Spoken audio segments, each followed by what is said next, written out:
പ്രിയപ്പെട്ടവരെ, ഇന്ന് നാം എല്ലാവരും മുഅല്ലിം ഡേ ആചരിക്കുകയാണ്.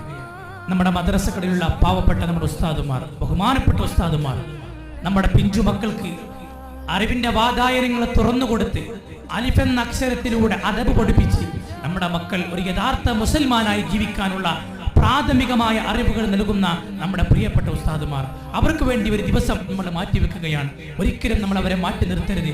അവരെ നമ്മൾ ചേർത്ത് പിടിക്കണം. നമ്മുടെ സമൂഹത്തിന്റെ പരിവർത്തനത്തിൽ വലിയ പങ്ക് വഹിക്കുന്നവരാണ് മുഅല്ലിമീങ്ങൾ എന്നവർ. അല്ലാഹുവിന്റെ റസൂൽ സല്ലല്ലാഹു അലൈഹി വസല്ലം തങ്ങൾ പറഞ്ഞു, മുഅല്ലിമീങ്ങൾക്ക് അല്ലാഹു നൽകുന്ന സൗഭാഗ്യത്തെക്കാൾ മറ്റൊരു വലിയ സൗഭാഗ്യം ഒരാൾക്കും തന്നെ നൽകുന്നില്ല. അല്ലാഹുവിന്റെ ഹബീബ് പറയുകയാണ്, അല്ലാഹുവും അവന്റെ മാലാഖമാരും വാനലോകത്തുള്ളവരും ഭൂമിയിലുള്ളവരും എത്രത്തോളം മാളത്തിലുള്ള ഉറുമ്പും അതുപോലെ തന്നെ കടലുള്ള മത്സ്യം വരെ ഈ മുഅല്ലിമീങ്ങൾക്ക് വേണ്ടി പ്രാർത്ഥിക്കുകയാണ്. അൽഹംദുലില്ലാഹ്, അല്ലാഹു സുബ്ഹാനഹു വ തആല നമ്മുടെ പാവപ്പെട്ട മുഅല്ലിമീങ്ങൾക്ക്, നമ്മുടെ ഉസ്താദുമാർക്ക് ആഫിയത്തുള്ള ദീർഘായുസ്സ് നൽകി